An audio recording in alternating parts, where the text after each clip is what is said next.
खरं प्रेम किती वेळा होते. भाग 1. आठवणींच्या गल्लीतील सोनेरी पान. माझं नाव राधा आणि त्याचं नाव समीर. आमची ओळख कधी झाली हे विचारलं तर कदाचित आम्हाला दोघांनाही सांगता येणार नाही. कारण आमची ओळख आम्ही बोलायला चालायला शिकण्यापूर्वीची होती. आमचं गाव अगदी छोटं, निसर्गाच्या कुशीत वसलेलं. लाल मातीचे रस्ते, दोन्ही बाजूंना कौलारूंची घरं आणि घरांच्या समोर असलेली छोटीशी अंगणं. या गावातील मराठी शाळा, गल्ली हेच आमचं संपूर्ण जग होतं. आमची घरं अगदी समोरासमोर होती. माझ्या घराच्या खिडकीतून समीरचं अंगण स्पष्ट दिसायचं आणि समीरच्या गच्चीवरून आमच्या घराचा दरवाजा. आमच्या दोन्ही कुटुंबाचे संबंधही पिढ्यानपिढ्यांचे होते. त्यामुळे आम्ही दोघे एकमेकांच्या घरात हक्काने वावरत असू. समीर स्वभावाने लहानपणापासूनच थोडा शांत पण अत्यंत काळजी घेणारा होता. त्याचे डोळे मोठे आणि नेहमी काहीतरी शोधणारे असायचे. मी मात्र अत्यंत खोडकर, हट्टी आणि बोलकी होते. समीरला माझा प्रत्येक हट्टाची सवय झाली होती. गल्लीतील इतर मुले जेव्हा खेळायला यायची तेव्हा समीरचं पहिलं लक्ष मी कुठे आहे याकडे असायचं. आम्ही दोघे एकाच वर्षी एकाच दिवशी गावातील त्या पांढऱ्या भिंती असलेल्या मराठी शाळेत गेलो होतो. त्या पहिल्या दिवशी शाळेत जाताना मी आईचा हात धरून रडत होते, तर समीरने मागून येऊन माझा फ्रॉक ओढला आणि त्याच्या खिशातली एक छोटी रंगीत गोटू माझ्या हातात ठेवली. माझं रडणं अचानक थांबलं. त्या दिवसापासून सुरू झालेला आमचा हा प्रवास पुढे कित्येक वर्ष अविरत सुरू राहिला. सकाळी 9:30 वाजता शाळेची पहिली घंटा वाजायची, पण आमची तयारी 9 वाजताच पूर्ण व्हायची. समीर घराबाहेर येऊन आमच्या दारात उभ्या असलेल्या कडुनिंबाच्या झाडाखाली उभा राहायचा. त्याने दप्तर पाठीवर घेतलं की मीही घरातून बाहेर पडायचे. आमचा एक नियम होता, आम्ही कधीच एकमेकांशिवाय शाळेत पाऊल ठेवणार नाही. जर कधी मला तयार व्हायला उशीर झाला तर समीर तिथेच शांतपणे उभा राहायचा. भले मग त्याला शाळेत गुरुजींचा ओरडा का खावा लागेना. एकदा आम्ही नेहमीप्रमाणे शाळेत निघालो. रस्त्यामध्ये गोपाळ काकांचं एक छोटं स्टेशनरी दुकान होतं. तिथल्या काचेच्या बरणीत काही नवीन चमकदार वेगवेगळ्या रंगाच्या पेन्सिली आल्या होत्या. त्यावर छोटे छोटे मिकी माऊसचे रबरी टॉपर्स होते. ते पाहून माझं पाऊल तिथेच थांबलं. मी समीरला म्हटलं, समीर, मला ती गुलाबी कलरची पेन्सिल हवी आहे. पण माझ्याकडे पैसे नव्हते. समीरने क्षणाचाही विचार न करता त्याच्या खिशात हात टाकला. त्याच्या खाऊसाठी मिळालेले 2 रुपये त्याने दुकानदाराला दिले आणि ती पेन्सिल मला घेऊन दिली. दुसऱ्या दिवशी जेव्हा आम्ही शाळेत आलो तेव्हा समीरच्या हातात हुबेहूब तशीच निळ्या रंगाची मिकी माऊसची पेन्सिल होती. मला आश्चर्य वाटलं. मी विचारलं, तुझ्याकडे कुठून आली? समीर हसून म्हणाला, काल रात्री मी बाबांकडे खूप हट्ट केला. मला म्हणाला, राधाकडे जी पेन्सिल आहे तशीच मलाही पाहिजे. बाबांनी नाही म्हटलं तर मी जेवलोच नाही. शेवटी त्यांनी रात्री दुकान उघडून मला ही पेन्सिल घेऊन दिली. आमचं हेच होतं, मला जे हवं ते त्यालाही हवंच असायचं. वस्तू सारखी असावी यापेक्षा आम्ही दोघे सारखे दिसावे हा त्यामागचा निरागस हेतू होता. शाळेत आमचा वर्ग 3रीचा होता. वर्गात लाकडी बाके होती. एका बाकावर 3घे जण बसू शकत होतो. पण आम्ही दोघांनी तिसऱ्या कोणालाही आमच्या बाकावर कधी बसू दिले नाही. कोणी बसायला आले की समीर दप्तर आडवे ठेवायचा आणि सांगायचा, इथे जागा नाही, इथे राधा बसणार आहे. एक दिवस दुपारच्या सुट्टीत एक गंमतशीर प्रसंग घडला. माझ्या आईने त्या दिवशी डब्यात मला अजिबात न आवडणारी कारल्याची भाजी दिली होती. मी डबा उघडला आणि माझा चेहरा पडला. डोळ्यात पाणी आणून मी समीरकडे पाहिलं. समीरने काहीही न बोलता माझा डबा स्वतःकडे ओढला. त्याच्या डब्यात मऊसूद पोळी आणि बटाट्याची सुकी भाजी होती. तो आपला डबा माझ्यासमोर ठेवत म्हणाला, चल तू हे खा, मला कारल्याची भाजी खूप आवडते. मला माहीत होतं की त्यालाही कारलं आवडत नाही, पण माझ्या चेहऱ्यावरचा आनंद पाहण्यासाठी त्याने तो संपूर्ण डबा कडू भाजी खाऊन संपवला. त्या वयात त्याग काय असतो हे आम्हाला माहीत नव्हतं, पण समीरच्या त्या कृतीत मला आज प्रेमाची पहिली पाटी दिसते.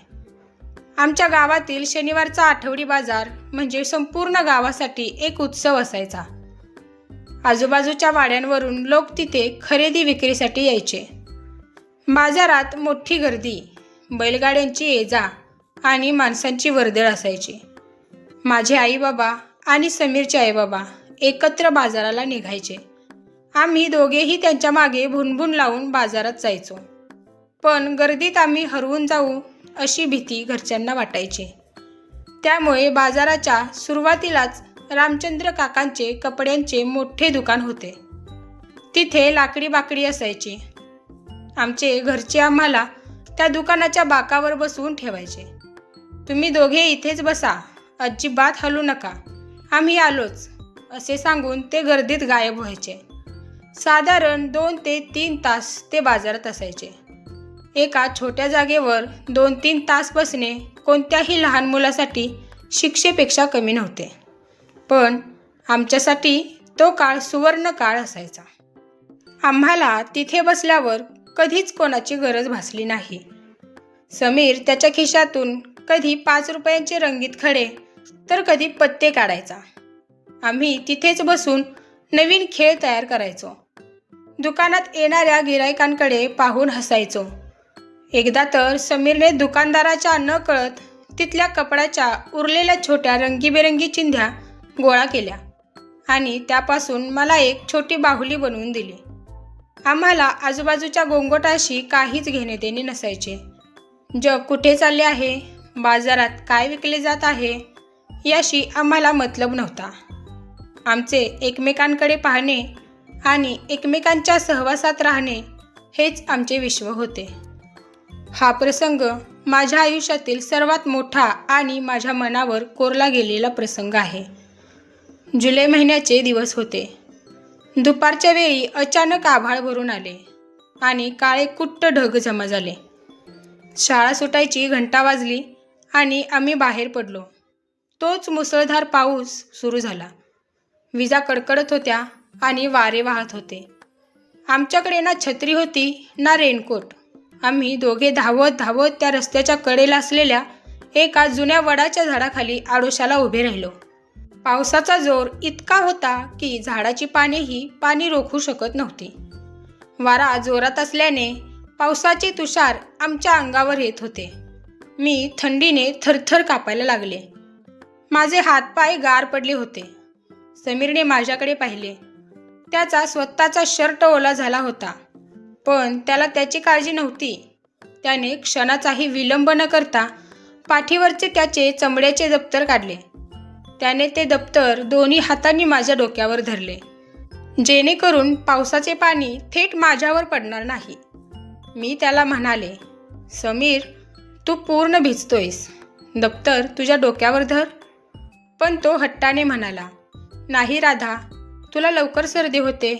तू आजारी पडली की मला खेळायला कोणीच नसतं. मला काही नाही होत. तो जवळपास अर्धा तास तसाच दप्तर माझ्या डोक्यावर धरून उभा राहिला. त्याचे पाय पाण्यात बुडाले होते. तो थंडीने कापत होता, पण त्याचे हात माझ्या डोक्यावरून हलले नाहीत. घरी आल्यावर आम्हा दोघांनाही घरच्यांचा खूप ओरडा बसला. समीरला तर ताप आला. पण दुसऱ्या दिवशी जेव्हा मी त्याच्या घरी त्याला पाहायला गेले, तेव्हा तो आजारी असूनही मला पाहून गालातला गालात हसला. त्याचे ते हसू आणि ती निष्पाप काळजी म्हणजेच खरे प्रेम होते, ज्याची जाणीव आम्हाला तेव्हा नव्हती. हळूहळू दिवस सरकत गेले, वय वाढत गेले. आम्ही 4वी-5वी पास होऊन हायस्कूलमध्ये गेलो. हायस्कूलमध्ये गेल्यावर मुलांचे आणि मुलींचे वर्ग वेगळे झाले. गल्लीत एकत्र खेळणे कमी झाले, कारण अभ्यासाचा ताण वाढला. नंतर समीरच्या बाबांची बदली शहरात झाली आणि एका रात्री समीरचे कुटुंब सामान बांधून शहरात निघून गेले. जाताना समीरने मला निरोप दिला, राधा, मी सुट्टीत नक्की येईन. पण शहराच्या चकचकाटात आणि नवीन आयुष्यात समीर व्यस्त झाला. मीही इथे माझ्या अभ्यासात आणि आयुष्यात पुढे गेले. हळूहळू आमचे बोलणे बंद झाले. त्या बालपणीच्या सवयी, तो हट्ट, तो आठवडी बाजार, सर्व काही मागे सुटले. या नात्यावर काळाची धूळ बसली. आज जेव्हा मी माझ्या खोलीच्या खिडकीतून समोरासमोर पाहते, तेव्हा तिथे समीरचे घर नसते, तर एक नवीन इमारत उभी आहे. पण मन मात्र पुन्हा त्याच बालपणात जाते. मला जाणवते की ते बालपण, ती एकमेकांची सवय, तो कारल्याच्या भाजीचा डबा, तो पावसातील आडोसा, ते सर्व काही साधेसुधे दिवस नव्हते. ते माझे पहिले खरे प्रेम होते. कारण त्या प्रेमात वासना नव्हती, स्वार्थ नव्हता, अपेक्षा नव्हती. होते ते फक्त आणि फक्त एकमेकांचे अथांग आणि निखळ प्रेम. पण जसे दिवस बदलले तसे वयही वाढत गेले. आम्ही दोघे मोठे होत गेलो आणि आयुष्याची गणिते बदलू लागली. उच्च शिक्षणासाठी, नोकरीसाठी आणि कौटुंबिक जबाबदाऱ्यांमुळे आमच्यातील अंतर वाढत गेले. हळूहळू या गोड आणि निरागस नात्यावर काळाचा पडदा पडत गेला. दैनंदिन आयुष्याच्या धावपळीत या जुन्या नात्याचा विसर पडल्यासारखे झाले.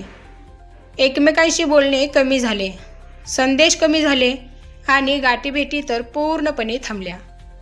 नवीन शहरे, नवीन मित्र आणि नवीन वातावरण, यात आम्ही दोघे व्यस्त झालो.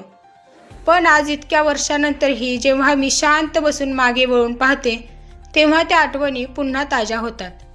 आम्हाला लहानपणी एकमेकांची किती सवय होती, आम्ही एकमेकांसाठी किती वेडे होतो, हे आठवून डोळे न कळत ओले होतात. ती सवय, तो निष्पाप हट्ट, तो एकत्र घालवलेला वेळ केवळ बालपण नव्हते.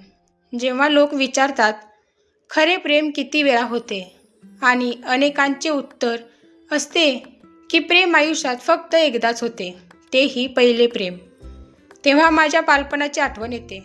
माझ्या मते समीरसोबतचे ते नाते माझे पहिले खरे प्रेम होते.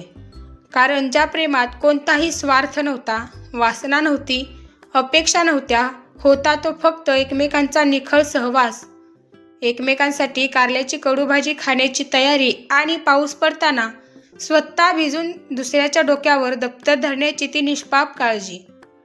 काळाच्या ओघात आम्ही दोघे एकमेकांपासून दूर झालो. आमचे मार्ग बदलले आणि कदाचित ते नाते तिथेच थांबले. पण म्हणून त्या प्रेमाचे खरेपण कमी होत नाही. माझ्या आयुष्याच्या पुस्तकातील ते खऱ्या प्रेमाचे पहिले सोनेरी पान होते, ज्याची जागा मनात कायम राहील. ते नाते मागे सुटले तरी त्यातील निरागस सुगंध माझ्या हृदयात आयुष्यभर रेंगाळत राहील. हे माझ्या आयुष्यातील पहिले पवित्र आणि खरे प्रेम होते, ज्याने मला प्रेमाची पहिली ओळख करून दिली. समीर सोबतचे हे पहिले खरे प्रेम तर फक्त सुरुवात होती. पण खरे प्रेम किती वेळा होते, या प्रश्नाचे उत्तर शोधण्यासाठी पहा या कथेचा पुढचा भाग 2 लवकरच. धन्यवाद.